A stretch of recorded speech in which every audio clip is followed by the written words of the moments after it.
13 minutos pasan de las 8 de la mañana, de las 7 en Canarias. Seguimos aquí en Primera Hora en Gestión a Radio. Abrimos tiempo para análisis, nuestra reunión de Primera Hora hoy con Alfonso Tezanos, presidente de FEDECAM. ¿Qué tal? Muy buenos días, Alfonso. Hola, muy buenos días, Arturo. ¿Cómo estamos? Bueno, relativamente bien. Vamos a dejarlo en bien a secas. Lo dejamos bien a secas, ¿no? Sí. Luchando, me imagino. Terriblemente. Bueno. Vamos a saludar también a Rafael Gómez Pérez Agua, técnico comercial, economista del Estado. ¿Qué tal, Rafael? Muy buenos días, ¿cómo estás? Pues con los nervios de la primera vez, porque hace ya un mes que no vengo. Hace ya un mes que no viene. ¿Qué está usted? ¿Se ha pegado usted unas vacaciones de Navidad típicas de los ricos? Claro. Entre unos y otros, ¿eh? Los pudientes es lo que tienen. Ya ves. Los que no podemos nos cogemos una semanita, pero los pudientes como usted, claro. Tema de coincidencias, aquí estoy. Ya, será coincidencia. Ricardo Ruiz de la Serna, abogado, asesor de empresas, ¿qué tal? Muy buenos días. Muy bien, Arturo, ¿qué tal tú? Pues bien, aquí andamos, ustedes de los míos, Usted, pocas vacaciones. No, pero fíjate que tampoco creas tú que las vacaciones son una cosa... cuando llegan las vacaciones me pongo a hacer otras cosas. Al final se busca otro entretenimiento, esto ¿no? de tirarte así al sol, quizá por una cuestión de personalidad... Eso es de vagos y maleantes. No digo que sea de vagos y maleantes, ¿no? Pero no recuerdo yo haberlo hecho, nunca. Lo de coger la mochila, sí.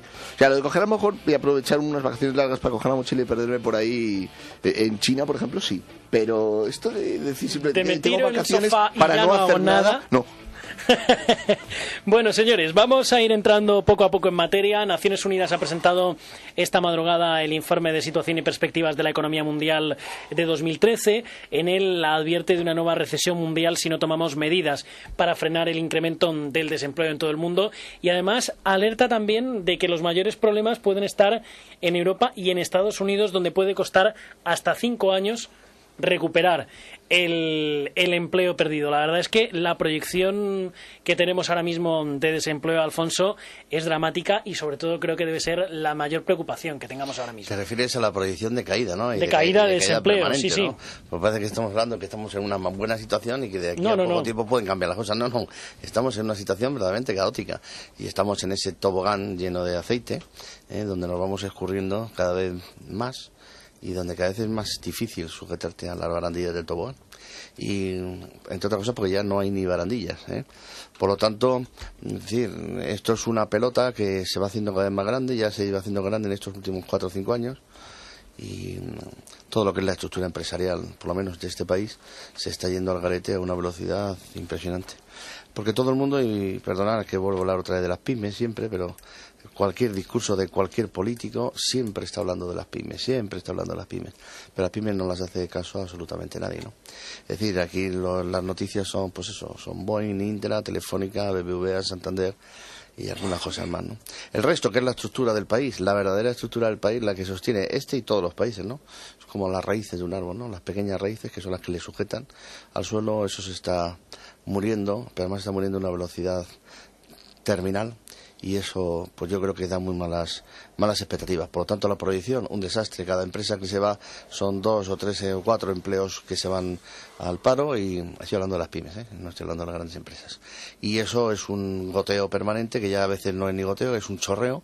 Y claro, por supuesto, es decir, la percepción que se tiene en el mundo, ya no solamente Europa o los países occidentales, pero luego por lo menos de la que se tiene de España, pues evidentemente no puede ser nada buena, ¿no? En fin, creo que también ha habido una noticia por ahí, creo que de Estados Unidos, que parece que nos pone a nosotros de ejemplo ante Francia, ¿no? En el tema de recortes y de austeridad. Bueno, yo creo que ninguno podemos ser ejemplo ahora mismo de nada, ¿no? Porque todos los países occidentales ahora mismo estamos en una situación. Pero yo creo, por varias razones, pero sobre todo por una, y yo creo que poca gente se atreve a decirlo, que probablemente por malísima gestión, probablemente no, con seguridad, malísima gestión de sus líderes políticos y de todos los líderes políticos, que en mayor o menor medida, bueno, pues han incurrido en eso, ¿no? En el interés personal, en el interés de sus propios partidos políticos, en el interés de sus elecciones, de sus votantes, y por lo tanto en el control del poder político, ¿no? No, desde luego, en dar satisfacción, ni muchísimo menos a la población, que son para los que gobiernan y a los que les hemos elegido. No, y desde luego, como decías, parece, Rafael, que la pyme ahora mismo no existe, porque de hecho se iban a tomar medidas, o sea, se ha estado hablando mucho tiempo de que se iban a adoptar medidas, y de momento, para apoyar a la pyme, que como decía Alfonso, es la que crea la mayor parte del empleo, la verdad es que no las estamos viendo por ninguna parte. Y es dramática. Hablaba hace unos días con algunos pequeños y medianos empresarios y me dicen, mira, es que estamos aguantando en mucha medida por el ahorro que tenemos, por un colchoncito que tenemos, con el dinero personal. Dice, pero es que dan ganas de cerrar el chiringuito y marcharse y decir, oye, es que yo con lo que tengo ya podría seguir viviendo lo que me resta, con poquito que me organice. Dice, y te dan ganas de cerrar la tienda. Hombre, yo creo que simplemente la gente que no cierra es porque no puede. La gente que puede cerrar y le salen las cuentas, pues lo viene haciendo, y lo viene haciendo con la tranquilidad que te da el saber que tienes pocas cosas por delante, y si puedes salvar los muebles, pues la gente saca los muebles. O sea, el grado de heroicidad de cierta gente en práctica medida como los remeros de las galeras, porque están atados al remo, y como no pueden soltárselo, pues no tienen más remedio que seguir heroicamente remando, lo cual no significa ni le quito ningún mérito a la gente, a los que empresitas pequeñas por ahí, pues seguimos más o menos funcionando, pero en parte de ello, de verdad, hemos de reconocer que en parte se debe a esto. La situación, pues, hombre, pues ayer leí un titular de Guindos que decía, ni antes estábamos tan mal ni ahora tan bien. Y mi pregunta es, ¿quién dice que estamos bien? No lo sé, supongo que a eso lo habrán dicho. Hombre, yo creo que ahí lo que está intentando también es rebajar un poquito esas expectativas que está creando ahora el gobierno, ¿no? Que da la sensación de, claro, hemos bajado a los 350 puntos, estamos colocando bien el tesoro, las cosas van bien, Arturo, las exportaciones están creciendo. Si se fija ahora mismo, el gobierno, incluida la televisión pública, en lo que está trabajando es en decir, oiga, que no somos tan malos y que la cosa no va tan mal. Pero Arturo, si es que, fíjate, llevo un mes sin venir y cuando he llegado para acá, la verdad es que tengo una confusión en lo que se refiere a las noticias de cuándo era cada una, que ya no sé si lo de ayer es pleistoceno o simplemente es novedad, porque no lo sé. Sí, hay datos que han funcionado un poquito bien, pero todas las cosas tienen dobles lecturas. Insisto, no quiero ser agorero ni quiero decir nada de esto, pero te digo, por ejemplo, ha ido muy bien el tema de la balanza por cuenta corriente. Es verdad, en ello ha tenido una tarea fundamental. No las rentas, que han ido peor, sino fundamentalmente el tema de la balanza comercial. Los servicios también han ido mejor. Pero la balanza comercial, la gran pregunta es, ¿a qué se debe la mejora por la vía de incremento de las exportaciones, que ha sido un incremento importante, cuanto a la caída de las importaciones, porque la demanda está arruinada completamente. A cero. Vale. O sea, cualquier dato que va siguiendo, pues está todo ello matizado. Yo creo que la gente simplemente se cansa, nos cansamos todos, nosotros los primeros, de recibir permanentemente mala información, negativa, etcétera, etcétera, y tenemos unas ganas locas de cogernos a cualquier pequeña información. Llámele a aquella brotes verdes, llámele a otros rayos de esperanza, final del túnel, y todo el mundo tiene ganas de coger tal cosa. Pero hoy, otra vez, el Banco Mundial nos viene a decir que las perspectivas para este año no son tan buenas. Hombre, ya rectificado las anteriores que tenía. Pero curiosamente los problemas, ¿de dónde vienen? Pues vienen, y quería hoy hacer, y perdonadme un segundito que me alargue, a dónde están los problemas. Fundamentalmente donde los déficits públicos son enormes de grandes, de Estados Unidos y de Europa, porque en algún momento se debe quitar de la cabeza a la gente esa dicotomía de estabilidad de las cuentas versus crecimiento. Parece que es que nadie quiere, como si hubiese un grupo de gente que por alguna razón extraña no quiera que haya empleo, no quiere que haya crecimiento, no quiere que haya desarrollo. Todo el mundo queremos lo mismo, insisto, con la mejor intención. Quiero ponerme a principios de año.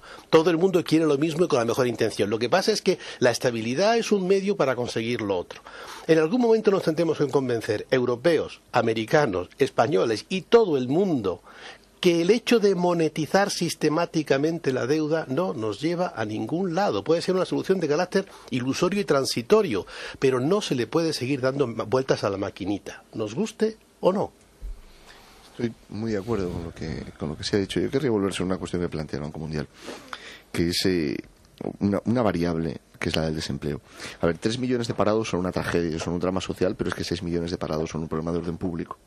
Es decir, en Europa, en los Estados Unidos, donde las sociedades tienen un nivel mayor de concienciación de sus ciudadanos respecto a los derechos, o a los llamados derechos sociales, ¿no? Luego podemos entrar a ver a cuáles nos referimos, pero a la exigencia de transparencia de las instituciones, la exigencia de responsabilidad de los políticos y ese desencanto creciente con un modo de hacer política y con un modo de gestionar los asuntos públicos. Digo que esto en Europa y en los Estados Unidos termina produciendo movimientos que van desde la desobediencia civil, y hemos tenido algunos, por ejemplo los movimientos de paralización de los desahucios en España y en algún otro país, hasta movimientos de franca ruptura, partidos antisistema, crecimiento de movimientos radicales. Fíjate, ayer se presentaba el número de manifestaciones que ha tenido Madrid en el año pasado. Ha tenido una media de 10 manifestaciones diarias. Realmente es muy difícil por una parte transmitir una imagen de seriedad, de estabilidad y de solvencia, y por otra parte construir una vida económica y empresarial ordenada cuando vives en una situación de desequilibrio y de desorden constante. Y hemos tenido en España en estos años escenas verdaderamente dantescas. Podemos recordar lo que fue, por ejemplo, la ocupación de las pistas de despedida y aterrizaje en el aeropuerto de Barajas durante una de las huelgas, o podemos recordar lo que han sido las movilizaciones en Madrid respecto a la cuestión sanitaria, ¿no? Claro, cuando vemos esto nos vamos dando cuenta de que cada vez nos encontramos con un problema, o cada vez más nos encontramos con un problema que, además de ser económico y además de ser empresarial, es de forma creciente un problema social de masas. Lo cual abre unos escenarios pues problemáticos desde el punto de vista de estabilidad de las instituciones, de seguridad jurídica. Bueno, lo de la seguridad jurídica en España hace mucho tiempo que desapareció, ¿no? Podríamos hablar de las cuestiones tributarias o de la ruptura del mercado único, etcétera, ¿no? Hombre, precisamente sobre el mercado único ahora el gobierno es una de las cuestiones que quiere meter en vereda, ¿no? Eso, el tener una única opción, el que cada comunidad no vaya por su cuenta. Y de hecho ayer, se lo decía yo, o lo decíamos ayer o antes de ayer en esta tertulia, lo comentábamos, ¿no? A raíz de la entrevista del presidente del gobierno a Financial Times, cuando decía, oiga, es que nosotros no podemos generar políticas de crecimiento porque no tenemos dinero para meter. O sea, volvemos, como siempre, a pensar en que lo que tenemos que hacer es invertir, poner más dinero, pero oiga, si puede tomar un montón de medidas de las que hemos hablado aquí muchas veces, que no le van a costar mucho dinero y que van a servir precisamente para que las empresas puedan empezar a trabajar, para que tengan libertad, para que no les cueste el tener que trabajar un horror en cada comunidad autónoma. Ayer escuchaba en la radio un ejemplo y decía, mire, fíjese si es importante la unidad de mercado, que dice una cosa tan simple, y Alfonso aquí quizá me pueda echar una mano, como es la inclinación que tienen que tener las ranuras para meter las monedas en las máquinas tragaperras. Dice, eso también está legislado en cada comunidad autónoma. A lo mejor en Cataluña tienen que tener 30 grados, en Madrid son 15, en Andalucía son 12. Es decir, es que es una normativa diferente para cada tipología de actividad que tenemos. Entonces, de esta manera, las empresas es que no pueden trabajar, y eso es algo que el gobierno tiene que meter en vereda, que dice que lo tiene hecho, pero el caso es que no termina de sacarlo adelante. Esos son todos los aspectos de la ausencia de la seguridad jurídica, es decir, el mare magnum legislativo y la aberración de normativas permanentes, pero no solamente del Estado, de las autonomías y de todo el mundo. Aquí todo el mundo legisla.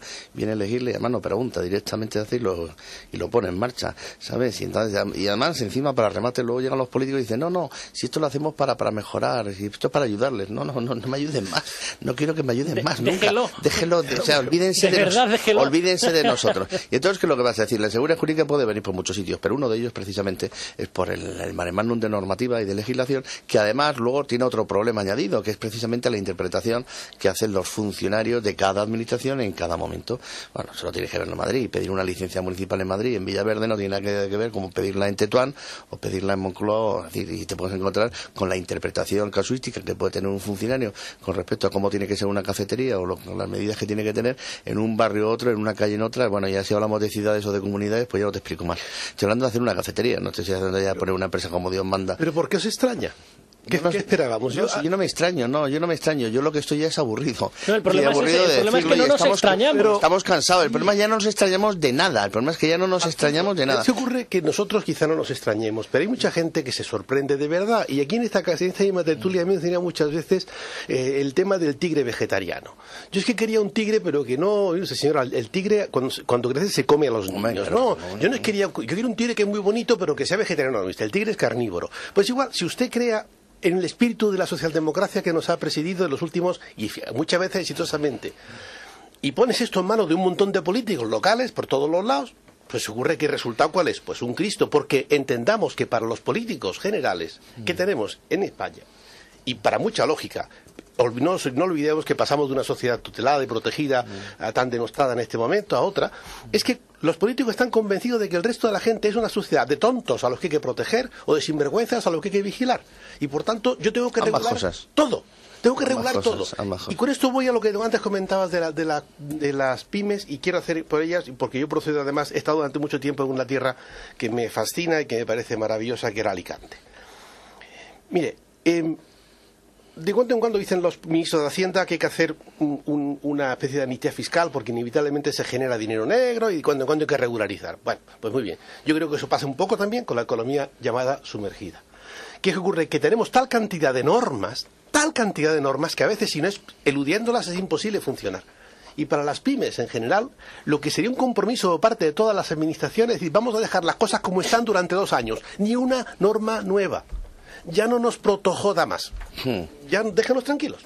Durante 2 años déjeme un mínimo de seguridad. Dígame que no me va a tocar ni licencias, ni obras, ni un requisito más. Déjeme tranquilo, porque así me puedo aprender una norma. No se pueden sacar todos los años miles de folios de legislación nueva y toda ella viniendo a arreglar problemas que eran imposibles. Yo los preámbulos de la ley, siempre que veo uno, digo, caramba, ¿cómo es posible haber llegado a 2013 sin esta norma que dice el legislador que viene a regular las penas del infierno? Digo, caramba, pues hasta ahora yo he venido cumpliendo años con cierta tranquilidad y los coches circulaban y tal, ¿no? Pues no, me vienen a defender de una cosa. Y yo digo, por favor, no nos protojodan más. Tranquilitos, relájense. Yo creo, de verdad, tranquilamente, si alguien se puede tomar unas vacaciones largas, larguísimas, son los legisladores de todos los parlamentos, autonómicos y centrales. Váyanse un rato y déjennos tranquilos porque así la gente sabe a qué atenerse. Sabe cómo contratar, sabe los requisitos que tiene que hacer, sabe que lidia con un determinado funcionario que lo interpreta de una determinada, como dice Alfonso, bueno, pues tengo al funcionario de Torrelodones, ya sé cómo es, pues vale, ya yo me las ingeniaré para lidiar con él, pero por favor no le cambien la norma porque este tipo me vuelve a cambiar de nuevo la piel. Déjenme tranquilo un ratito. De todas maneras, es cierto que si vamos al fondo del problema, que, insisto, tiene una dimensión económica y empresarial, tiene también una dimensión de crisis institucional, ¿no? Para que el mercado funcione, para que sea posible hacer negocios en cualquier país, hay ciertas instituciones que tienen que funcionar. Tiene que funcionar la Administración de Justicia. Y desgraciadamente lo que nos encontramos es que en España los problemas de la Administración de Justicia han sido de décadas. No ha sido algo que surgiera ahora por la crisis. Es algo muy antiguo, ¿no? Tienen que funcionar los reguladores allí donde los hay. Y claro, aquí hemos hablado de los problemas del regulador a propósito del Banco de España. Hay un símil que se suele utilizar para hablar de la deuda, lo usa Guy de Liébana mucho, que es que la deuda es como una droga, ¿no? Bueno, aquí el regulador, el supervisor, el Banco de España, que tenía que haber estado pendiente de qué era lo que pasaba con el endeudamiento excesivo y con las malas prácticas bancarias y no sé cómo llamarlas de las cajas de ahorros, ¿no? Las malas prácticas cajeras, diremos.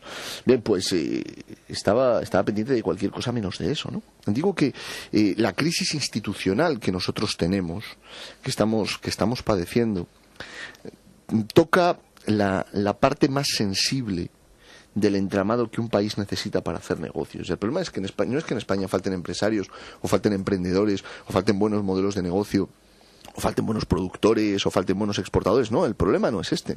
A veces cuando uno escucha hablar a los políticos es que efectivamente da la impresión de que pobres españoles hay que enseñarles a hacer negocio. Este no es el problema. El problema sí es que ha habido una sucesiva traición y un sucesivo fracaso de instituciones que tenían que haber funcionado, que tenían que haber velado por la unidad de mercado, que tenían que haber velado por la seguridad jurídica, que tenían que haber velado porque los impuestos se pagaran cuando se tenían que pagar, en las cuantías que se tenían que pagar y que tenían que haber visto además si era necesario pagarlos todos y en esos importes. Ahora hay mucha gente preocupada porque puede estar en la lista de un señor que se llama Falciani, que tiene una... Yo no estoy preocupado. No está preocupado. Yo estoy preocupado. Yo te he notado, Arturo, yo estoy preocupado. Yo he notado muy preocupado en general al público en este programa por estar en la lista de Falciani, ¿no? Es una posible lista de presuntos defraudadores o evasores, en general gente que tiene dinero donde no lo tenía que tener.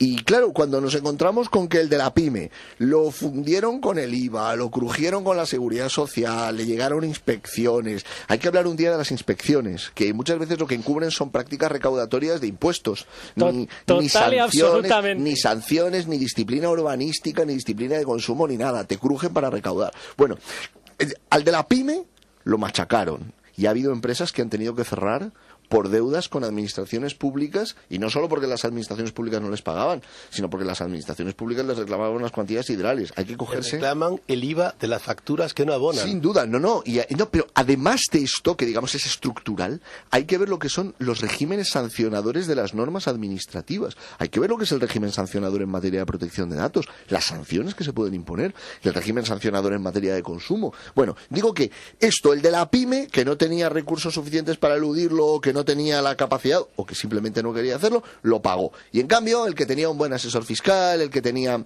la capacidad de moverse en varios ordenamientos jurídicos, varias jurisdicciones, el que tenía contactos en el extranjero y sabía cómo arreglar las cosas, ese se encontró con que se llevaba el dinero fuera, con que lo ocultaba, con que lo ponía en nombres de testaferros, con que lo ponía en nombres de familiares. En Gibraltar ya es histórica la broma de que hay muchísimas más empresas registradas que gibraltareños. Claro, nos terminamos encontrando con esto, Arturo, que la gente se cansa y que el de la pyme dice, pues yo tampoco. Pues claro, se trata de sobrevivir. Hombre, lo bueno que tiene, o lo que pretende ahora el Ministerio de Economía, es que de aquí en este primer trimestre del año sepamos quiénes son los defraudadores, los que más le deben a la agencia tributaria, y publicarlo y hacerlo público y ponerlo ahí en el BOE. Yo no sé dónde lo quiere poner. Eso hacerlo público yo lo veo un poco complicado. Que yo no entiendo cómo lo va. Primero, yo no sé cómo lo va a organizar en torno a la ley de datos. Segundo, a partir de ahí ya podemos hablar también de la confidencialidad que tiene que tener Hacienda respecto a mis datos. En fin, tenemos ahí un montón de... Te tendrían que decir además, no solo el nombre, te tendrían que decir quién es. Por ejemplo, a ti te dicen Doña Federiquita de Copas, y entonces tú dices, pues no tengo la menor idea que eres Federiquita de Copas, que tiene un montón de dinero en Suiza. En cambio, si te dice que es esposa del concejal, o que es esposa del consejero, o que es esposa de... Entonces empiezas a cuadrar cosas. Entonces empiezas a decir, amigo, es que entonces ya el perfil del defraudador, fíjate, a mí más que el nombre en sí que me interesaría ver quiénes son los que defraudan, quiénes tienen la capacidad de defraudar, quiénes tienen la capacidad de conseguir todo ese dinero. Pues defrauda el que puede defraudar. O la mayor parte de la gente que puede defraudar. Fíjate, la gente pues no puede, no tiene más remedio y tienes que estar pagando por todos los lados. O sea, vamos a no ser aquí carmelitas todos. O sea, que la gente defrauda cuando ha tenido ciertas posibilidades. Una cosa es defraudar a Hacienda y otra cosa es trincar la pasta por algún sitio. No, está claro. Y además de forma fraudulenta. Y además no enseñarse la Hacienda. Evidente. ¿Crees que las pymes defraudan tanto? No. Defraudan mucho porque están súper perseguidas por todos los lados. Porque una inspección de IVA te puede crujir. Porque cualquier cosa de este tipo te pueden hacer la vida imposible, pero evidentemente eso, vamos a decir así, yo creo que si no se evade más es porque ocurre como en todos los países, ojo, y que de pronto dices que los suecos serán suecos, yo no sé, que hace mucho frío, pero el resto del mundo mundial sí puede, y por eso la policía fiscal en todos los sitios, recuerdo que Al Capone fue a la cárcel por temas fiscales, la gente en cuanto que puede, porque el Estado nunca es muy bienvenido en todos los sitios, pues trata de seguir pitando. Otra cosa es llevarse la pasta, que es otro tema distinto. Decía mi amigo Ramón, ¿no? No, Ricardo. Ricardo. Es el otro. Ramón es el de las patillas. Ramón es el de las patillas. Bueno, buenos días, Ramón, si no estás escuchando. Bueno, decía mi amigo Ricardo, dice, es que la gente esta de Suiza, dice, tiene el dinero donde no tenía que tener. No, yo creo que lo tiene donde lo tiene que tener. Otra cosa es que lo ha obtenido por donde no lo tiene que obtener. Pero fíjate, Arturo, que lo hablábamos antes de empezar este programa, al final resulta que esto supuestamente es una tertulia de economía, pero no dejamos ya casi de reproducir las tertulias de café que tenemos todos los días con nuestros vecinos, nuestros comerciantes en Mercamadrid, donde coincidimos en las asambleas, y al final resulta que tienes esa sensación de que la justicia es para los justos, no es para los injustos. Es decir, aquí resulta que todos los mecanismos de sanciones, de seguimiento, de persecución, se hacen a los justos, no a los injustos. Y cuando un país como este, todos los días nos levantamos y todas las noticias, una tras otra, es como dice mi amigo, que es la mujer de, es el familiar de, es que ha tenido la suerte de, es que le han indultado, es que resulta que el letrado que le ha llevado el asunto es un familiar de un primo de Astarloa, y al final resulta que ha conseguido un indulto, un tío que es un kamikaze que se ha cargado no sé cuántas personas, y resulta que al final que las personas que dentro de nuestro mínimo ámbito de actuación, que los pymes y los autónomos, claro que en algunas ocasiones efectivamente no hemos pagado nuestros impuestos o intentamos pagar lo menos posible, pero eso no deja de ser el chocolate del loro. Aquí el gran problema que tenemos es que sencillamente los mecanismos del Estado y los mecanismos de las instituciones ni han perseguido ni persiguen, ni me temo que van a perseguir como tienen que perseguirlo, precisamente todas los fraudes y todas las acciones fraudulentas que se han llevado a cabo desde las instituciones. Y no digo estrictamente desde el mundo político, pero también es verdad que esas instituciones siempre están controladas por las órbitas políticas. Hombre, de hecho es que no han podido controlarlo y reconocen que no lo pueden controlar, y buena prueba de ello es precisamente las listas a las que hacíamos mención antes. Es decir, voy a publicar la lista a ver si con el escarnio público, si con la vergüenza pública consigo que la gente empiece a pagarme, porque claro, como va a aparecer su nombre en la lista, así que la gente pague, ya que yo no puedo ir detrás de ellos y obligarles a que me paguen. déjame que diga dos cosas. Pero es que, Ricardo, solamente un segundito. Es que en relación a lo que tú antes comentabas del desprestigio de las instituciones. Yo creo que las instituciones, vamos a ver, las instituciones, por mucho del Código Penal, la última reforma, decida que también tienen responsabilidad penal las entidades jurídicas, a mí esto me extraña muchísimo, pues chico, pues será verdad, no sé cómo se puede meter en la cárcel. Estando Gallardón de ministro de Justicia, prepárate para todo, ¿eh? Pero creo que las instituciones públicas no son nada, son personas. Claro, ¿por qué se desprestigia una institución? Porque las personas que la administran pasan por ella tranquilamente sin responsabilidad alguna. A mí, digo, soy funcionario y me he sentido funcionario toda mi vida. Lo que quiero decir es que la irresponsabilidad en el desarrollo de la función no me digo responsable en el sentido de hacer locuras, sino no ser responsable del éxito o fracaso de lo que haces. Si a mí mañana me dicen si yo quiero pilotar mañana un F-18, digo, pues voy a apuntarme. Pues yo no he pilotado nunca, bueno, pues si se rompe el avión que le den por saco, con tal de que no me pille. Porque no pasará nada si yo hundo el Príncipe de Asturias. Si yo me meto en una entidad determinada, sale un destino en tal sitio, pues yo lo pido. ¿Por qué? Pues porque no va a pasar nada, si lo hago bien, lo hago mal o regular. El resultado de esta irresponsabilidad en lo que estás haciendo es lo que hace que las instituciones se desprestigien. Porque ocurre que los señoritos se van de rosita. ¿Las cajas de ahorro se han vuelto tontas de pronto? No. Vamos a dejar de hablar de las cajas de ahorro y hablamos de Rafalito, de Manolito, de Periquito. No de la caja de ahorros, porque la caja de ahorros no es nada, son sus gentes, las gentes que lo hacen, que han hecho una temporada, la han ido haciendo bien, y la temporada, y vuelvo otra vez al tema del tigre vegetariano. Si tú las cajas de ahorros, un buen día Fuentes Quintana se la da a los partidos políticos, ¿qué esperaba usted, señora? Que el niño se come que el tigre se come a los niños. ¿Qué esperabas? Tardarán 1 año, 2 años, 3, 5, 15, pero cuando llevan pasando por allí personas que dan créditos como quieren, hacen lo que les dé la gana, lo tapizan, mañana llega alguien y dice, oye, que me des 10 pesetitas para mí que me hace falta al partido, pues te las doy. Bueno, pues yo de paso de pesos, siempre si le doy al partido, al que quiero mucho 10 pesetas, no le voy a dar a mi cuñada 4, hombre, Angelito, que también la quiero mucho. Y esa sensación de ese despropósito general, ¿por qué nos sorprende? ¿Por qué no sorprende? No, si a mí no me sorprende, a mí lo que me tiene es cabreado. Yo no estoy sorprendido, que va, no estoy sorprendido. Además, yo ya estoy hasta curado de espanto, es decir, yo me espero ya cualquier cosa, vamos, y lo sigo esperando, y a la mañana lo que yo ya lo que hago es manifestar mi enfado. Mi cabreo permanente. Es decir, ser empresario en España, ser pequeño empresario en España, es un hecho insólito, es heroico, es ser de la Patrulla X, ser el Capitán América. Yo estoy en eso ahora, ¿eh? Entonces, la función pública estoy en esto ahora. Y al final resulta que cuando te despachas oyendo todas estas cosas y viendo todas estas cosas, por lo que le decía Arturo esta mañana, estoy pensando muy seriamente en dejar todas mis empresas, dejar todos mis negocios, liquidarlo todo y irme con una mínima renta, aunque sea de 1.500 o 1.800 euros al mes, a un pueblecito de donde sea y vivir tranquilamente con mi mujer. No quiero problemas. Y es más, allí probablemente también seguiré teniendo problemas. Seguro que tengo algún problema. Seguro que alguien viene a buscarme a darme problemas. Pero luego es que sostener ahora mismo una empresa, dirigir una empresa con la responsabilidad que tienes de 5, 7, 10, 30 o 40 trabajadores, es un tema que es que no duermes, no vives. No vives porque el sistema no te facilita nada las cosas. Ni el sistema tributario, ni el sistema judicial, ni el sistema social, ni el sistema de ninguna clase, ni municipal, ni el administrativo. Todo se vuelve contra ti. Es decir, yo comprendo que muchas veces los trabajadores dicen, joder, es que es durísimo ser trabajador y tener una nómina. Bueno, pues que se pongan a ser empresarios. Que se pongan a ser empresarios, cuando hay empresarios, me da lo mismo, pequeño, grande, mediano, que sean taxistas, que sean pasteleros, que pongan una tienda de flores o que cojan y se pongan a ser transportistas. Van a ver lo complicado, lo dificilísimo y lo que tienes que saber para ser empresario para fracasar probablemente. Es que hay pocas cosas más proletarias que ser empresario en una pequeña o mediana empresa. O sea, tenemos la idea de que el empresario es siempre el consejero delegado de una gran multinacional. No, la pyme es otro mundo, no. Pero iba a decir una cosa que creo que se ha quedado en el tintero y creo que es bueno contársela a los oyentes porque más probablemente le pase a más gente. Se da un perfil de pequeño y mediano empresario en España que es la persona que quiere cumplir, pero le ponen todas las trabas para hacerlo. Por ejemplo, es habitual en los que tenemos pues actividades de asesoría, consultoría, abogacía, el cliente que quiere cumplir, por ejemplo con Hacienda, pero nadie es capaz de decirle exactamente cuánto es lo que tiene que pagar.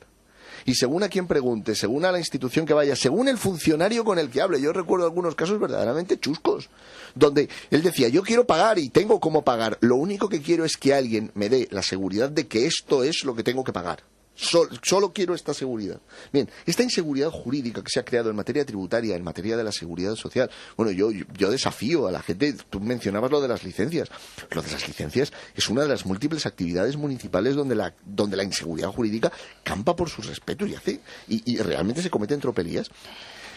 en este contexto, para un extranjero que quiere invertir, para un nacional que tiene que escoger entre hacer su inversión aquí o hacerla en otros países con marcos jurídicos más estables, la decisión es evidente. Se va a otro sitio. Martín Varsavsky, por ejemplo, lo contó hace relativamente poco en su blog, que querría hacer negocios en España, pero que se va a los Estados Unidos porque el entorno jurídico es mucho más estable.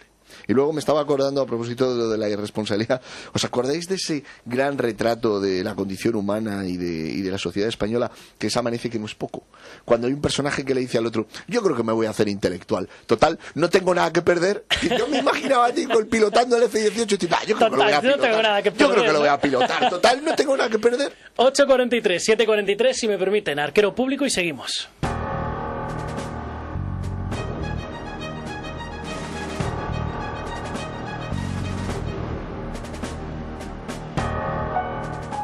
Hoy les llevo a un asunto en el que no les cito datos porque juristas cercanos a las partes afectadas me han recomendado que no dé nombres, pero el caso es real como la vida misma. Hablamos de una corporación que, entre otras, aglutina actividades en la industria del motor y los medios de comunicación. Como toda corporación, esta también tiene una empresa madre y ahí es donde encontramos a PS, el protagonista de nuestra historia, que en 2011 ocupaba el cargo de director de calidad e I+D. Nuestro personaje llevaba 33 años al servicio de esa corporación, lo que hace pensar que no destacó por ser un empleado conflictivo, pero, cosas de la crisis, en 2011 fue puesto de patitas en la calle. Puso en marcha su propia empresa, pero el shock psicológico y el bache emocional fueron mayores que su voluntad de seguir plantando batalla día a día. Su ánimo expiró el pasado 5 de enero y no les insisto en la parte dolorosa del asunto, porque hoy más que nunca conviene mirar al futuro con aire valiente y desafiante. Sí les diré que los mismos medios de comunicación que en su día publicaban entrevistas a nuestro protagonista, hoy han optado por silenciar su memoria. Cada cual escribe la historia y su propia reputación, claro, como le viene en gana. Déjenme que me pregunte cuánto dolor y cuánto silencio más hace falta para que reaccionemos. A lo portugués con los claveles o a lo parisien con las guillotinas, pero con confianza en nuestro propio destino.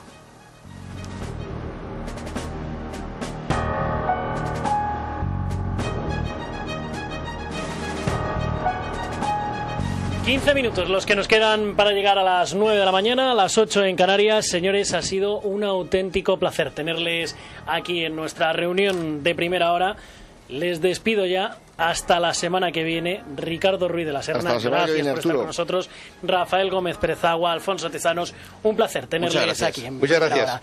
Y nosotros, señores, vamos a cambiar radicalmente de tema, porque como en todo, la crisis económica se deja notar también en los hábitos de consumo de los españoles. Con el objetivo de controlar el presupuesto familiar, cada vez estamos recurriendo a las tarjetas de crédito y a las tarjetas de débito. Al menos es lo que reflejan los datos de Visa, que aseguran que el gasto de estas tarjetas aumentó casi 5 puntos durante el 2012 en detrimento de las tarjetas de crédito empresa. Un asunto del que queremos hablar con Luis García, director general de Visa Europa en España y Portugal. Señor García, ¿qué tal? Muy buenos días. Hola, buenos días. Como hemos visto, la crisis impulsa el uso de las tarjetas de débito frente a las de crédito. El objetivo, a priori, parece que es ahorrar o al menos no gastar más de lo que tenemos. ¿Lo estamos consiguiendo los españoles? Bueno, efectivamente, nosotros hemos reportado los resultados de nuestro año fiscal de 2012 y en España, pues me gustaría resaltar pues tres datos, ¿no? Por un lado, efectivamente, un incremento del 3,5% en número de transacciones con tarjeta Visa en comercios. Es un dato mejor de lo esperado. Por otro lado, y coincidiendo un poco con lo que decía usted, ¿no? El hecho de que se ha gastado con tarjeta de débito un 5%, más que el año pasado, y si nos fijamos en las tarjetas de crédito, el volumen ha descendido un 1,6%, es decir, que se está, digamos, cambiando la tendencia en cuanto a los hábitos de consumo de los consumidores, y utilizan más las tarjetas de débito pues precisamente para mayor control del gasto. Mayor control del gasto y además, analizando esas cuentas, esos resultados, baja también el importe medio de las compras que hacemos. Más o menos, creo recordar, le hablo de memoria, hasta los 48 euros por operación. ¿Quiere decir eso que ese hábito también está cambiando, que utilizamos la tarjeta para pagos más pequeños? Efectivamente, eso es lo que estamos persiguiendo, y esto es fruto de un esfuerzo entre las entidades financieras y Visa, que estamos llevando a cabo no solamente en España, sino en el resto de Europa y en el resto del mundo, yo diría, en cuanto a intentar pues utilizar la tarjeta Visa para transacciones de bajo importe. Bajo importe nos referimos a transacciones por debajo de 15 euros. Fíjese que, según estudios que tenemos, en España el valor de esas transacciones que hoy en día se pagan con dinero en efectivo asciende a 78.000 millones de euros, con lo cual pues es un volumen muy importante, y lo que estamos intentando es penetrar, digamos, en estos sectores, como son los bares o sectores de comida rápida, con lo que llamamos la tecnología contactless o tecnología sin contacto, donde este año 2012 pues hemos dado un paso muy importante con la emisión de 2,5 millones de tarjetas con tal, y además será la base para lo que serán los pagos del futuro a través del móvil. ¿Y cómo están las cosas en cuanto a la morosidad? ¿Está alta? ¿Estamos pagando las tarjetas como buenamente podemos? Bueno, el dato de la morosidad realmente Visa no lo conoce. Visa no emite las tarjetas son emitidas por las entidades financieras y por tanto tendríamos que preguntarles a ellas. En este sentido no puedo ayudarles. No nos puedes ayudar en este sentido, pero bueno, me imagino también tendréis una ligera idea, ¿no?, de más o menos si calculáis que va a seguir subiendo o no de cara a las entidades financieras. Bueno, nosotros la información de que disponemos es que los índices de morosidad, por lo menos lo que se oye, ¿no?, en los medios de comunicación, pues en las entidades financieras quizás esté creciendo un poquito, pero vamos, nosotros no tenemos ningún dato que nos venga a decir que está creciendo de sobremanera. Paro, contracción del consumo, la crisis. ¿España sigue siendo un país rentable para una compañía como Visa? Bueno, España, dentro del mundo Visa y dentro de lo que llamamos Visa Europa, los países de la zona euro, representa el tercer puesto en cuanto a importancia, ¿no? Lógicamente, pues por el volumen que se mueve aquí, por el Producto Interior Bruto, etcétera. Pero efectivamente la contracción del consumo pues nos lleva a que en España este año hayamos crecido en cuanto a volumen total de transacciones en comercios un 0,7%, estamos hablando de 78.500 millones de euros, versus otros países como el Reino Unido, como Francia o como Alemania, donde están teniendo, digamos, crecimiento de 2 dígitos, con lo cual se nota la crisis. Se está notando. ¿Cuándo cree usted que podremos dejar de hablar precisamente del concepto crisis? O como leía el otro día en un bar cuando entraba, que decía algo así como queda prohibido hablar de la cosa o algo así, ¿no? ¿Cuándo cree que podemos dejar de hablar de la cosa? Bueno, nosotros como Visa nos guiamos mucho por la penetración de las tarjetas dentro del consumo privado. Al cierre del 2012, le puedo dar un dato, uno de cada 7,8 euros se paga con tarjeta Visa. Esto significa que la penetración de las tarjetas Visa en cuanto al consumo privado en España representa el 12,8%. O sea, imagínense el gap que tenemos todavía y el potencial de crecimiento en España. Por tanto, con independencia de la crisis, que por supuesto se nota, el potencial de crecimiento es muy importante en España y en el resto de los países de Europa. Tenemos en marcha además la reestructuración del sistema financiero, del sistema bancario. Vamos a ver una cantidad de fusiones, de adquisiciones, la desaparición de más de 3.000 cajeros automáticos.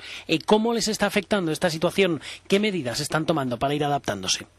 Bueno, efectivamente, el dato de los cajeros es importante. Es una de las cosas que nos diferencian de otros países de Europa, en el sentido de que en España el uso del dinero en efectivo es muy importante. Y esto es debido fundamentalmente a la red de cajeros automáticos que hay en España, que es la más importante del mundo en cuanto a cajeros por 1.000 habitantes. Fíjese usted, el dato de las extracciones de cajero en el año 2012 se ha elevado a 65.000 millones de euros. Ese dinero al final es utilizado para comprar cosas en los comercios. Por otro lado, también no hay que olvidar que el porcentaje de economía sumergida que hay en España, que según nuestros datos se eleva al 20% del Producto Interior Bruto, con lo cual hay que hacer muchas cosas todavía para, bueno, pues por un lado reducir la economía sumergida, que ya vemos que está el gobierno tomando medidas que creemos que son muy oportunas, y por otro lado un poco la educación de los titulares o de los consumidores en cuanto al uso de los pagos electrónicos, que son más seguros y más eficaces que el dinero en efectivo. ¿Estamos excesivamente bancarizados o, si lo prefiere, cajero automatizados? Yo diría que sí, un poquito en España, y por eso precisamente nos cuesta un poco más que otros países el hecho de que, como he dicho antes, la tarjeta se utilice más en el comercio que en el cajero. Pero vamos ganando terreno al cajero y lo que le puedo adelantar es, por ejemplo, de todas las transacciones Visa que se han realizado en el año 2012, tanto en comercios como en cajeros, el 75% ha sido en cajeros, con lo cual, bueno, pues desde el punto de vista de número de transacciones la cosa no va mal.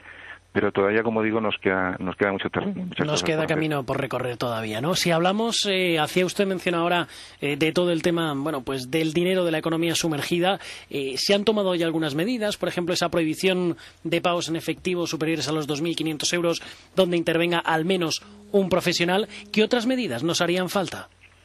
Bueno, hace 2 años llevamos a cabo un estudio con Nati Kearney sobre, pues efectivamente, cómo se está en la economía sumergida en los países de Europa. Estamos precisamente en estos momentos pues realizando otro estudio, pues analizando cuál es la situación actual. Y es verdad que hay muchos ejemplos no solamente en Europa, sino también en Latinoamérica, donde los gobiernos, pues por ejemplo, han subvencionado el hecho de instalar terminales punto de venta en los comercios. De alguna manera, cuantos más terminales punto de venta se instalen, más pagos electrónicos habrá. Y un dato de ese estudio que a mí me parece muy importante es el siguiente. Lo que se desprendía de ese estudio es que un incremento del 5% en pagos electrónicos supondría una reducción de entre el 2 y el 3% de la economía sumergida, con lo cual fíjese usted la importancia que tienen los pagos electrónicos. Leí ayer, además, a preguntas de nuestros compañeros en una rueda de prensa recientemente, a principios de esta semana, todo el tema de los impuestos, del pago de impuestos de las grandes multinacionales. Según tengo entendido, ustedes están tributando ahora mismo en el Reino Unido, pese a generar en España el 12,4%, ¿no?, de las operaciones que procesa en Europa. Bueno, la verdad es que no es del todo cierto. Yo creo que esa información no es así. Por un lado, nosotros somos una oficina de representación legal y pagamos nuestros impuestos y es un tema que tendríamos que hablar con nuestros abogados, pero no tenemos ningún problema. No es cierto el dato del 12,4%. En España yo creo que debe pesar en Europa pues alrededor del 7%, pero en cualquier caso no es un dato relevante. Pues muchísimas gracias por estar con nosotros. Luis García, director general de Visa Europa en España y Portugal. Un placer tenerle aquí en Primera Hora. Muchísimas gracias a ustedes. Miramos la actualidad con otros ojos. Primera Hora. Desde todos los ángulos y a través de todos los prismas. Con Arturo Criado.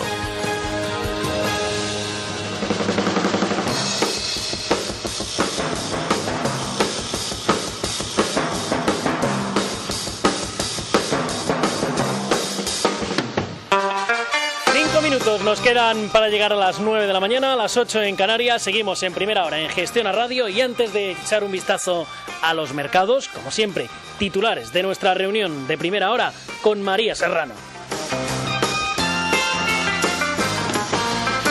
Y comenzamos con el titular de Rafael Gómez Pérez-Agua. Hay datos que han funcionado bien, dice, pero todo tiene doble lectura. Por eso todo el mundo intenta aferrarse a un rayo de luz. Los problemas, dice Gómez Pérez-Agua, están en donde los déficits públicos son enormes. Para los políticos españoles, recuerda, están convencidos de que el resto de gente o bien son tontos o somos unos sinvergüenzas. Ricardo Ruiz de la Serna asegura 6 millones de parados son un problema de orden público. Hay un desencanto creciente que se refleja en el surgimiento de los movimientos de protesta. Vivimos en una situación de desorden constante y tenemos un problema económico, pero también, dice Ruiz de la Serna, tenemos un problema social de masas. Y acabamos con el titular de Alfonso Tezanos. La estructura empresarial del país se está yendo al garete. Los políticos no dejan de hablar de las pymes, pero luego no les hacen caso. Por una mala gestión de la clase política basada en su interés personal, hemos llegado a esto. Además, el presidente de Fedecam considera que ser empresario en España es toda una heroicidad. Además, nos ha sorprendido con este titular. No descarta dejar todas sus empresas e irse a vivir a un pueblo.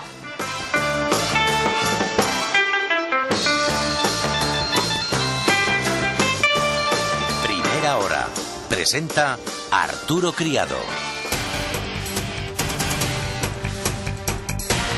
Nos quedan 3 minutos para que abran los mercados. La prima de riesgo de España baja a los 345 puntos básicos en esta apertura. Hoy los inversores van a estar muy pendientes de esa cita que el Tesoro tiene con el mercado en la subasta de bonos y obligaciones con distintos vencimientos, en la que espera captar hasta 4.500 millones. Pero vamos a ver cómo vienen los futuros. Lo hacemos con Victoria Torre, directora del Departamento de Análisis de Selfbank. ¿Qué tal, Victoria? Muy buenos días. Hola, buenos días, Arturo. ¿Cómo vienen los futuros? Parece que ligeramente a la baja, aunque tampoco es una tendencia muy definida porque las bajadas no son muy acusadas.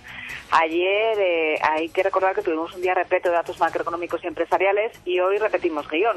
En Europa se va a publicar el informe mensual del Banco Central Europeo y en Estados Unidos tendremos, entre otros, datos del sector inmobiliario, viviendas iniciadas, permisos de construcción de diciembre y además conoceremos las peticiones semanales de desempleo y el índice de Filadelfia FED de enero. Y, por supuesto, vamos a seguir adelante con la temporada de presentación de resultados. De nuevo, Estados Unidos vuelve a ser protagonista y conoceremos, entre otras, las cuentas de American Express, Bank of America, Citigroup o Intel. No nos olvidamos, como bien acabas de señalar, de la nueva subasta de deuda en nuestro país. Si el martes conseguíamos exitosamente superar la emisión de letras a 12 y 18 meses, hoy tocan bonos a 3, 5 y 28 años y el objetivo de captación son 4.500 millones de euros. Recordemos que el objetivo de la semana era muy ambicioso, 10.000 millones de euros, pero ya el martes se recaudó más de lo esperado y si esta emisión saliera en la misma línea, habríamos avanzado bastante en las necesidades de financiación de todo el año. ¿Cómo afrontamos esta subasta? Pues con el bono por encima del 5% y la prima en torno a los 350 puntos, sin grandes cambios con respecto a ayer. Recordar que nos llegan también noticias desde Portugal, porque Grecia ha desbloqueado el siguiente tramo de ayudas, Grecia, el Fondo Monetario Internacional ha desbloqueado el siguiente tramo de ayudas de 838 millones de euros y el Fondo Monetario Internacional ha reconocido que efectivamente Portugal ha hecho avances, pero tiene que seguir ahondando en las reformas estructurales. De este modo, bueno, pues las bolsas amanecen sin mucho entusiasmo y vamos a ver si son capaces de reconducir la situación y, en el caso de nuestro IBEX, reconquista esos 8.600 puntos que perdió ayer. Bueno, pues estaremos muy pendientes de cómo evolucionan los mercados en el día de hoy. Victoria Torre, directora del Departamento de Análisis de Selfbank. Como siempre, un placer tenerla aquí en Primera Hora. Un abrazo. Un abrazo, hasta luego.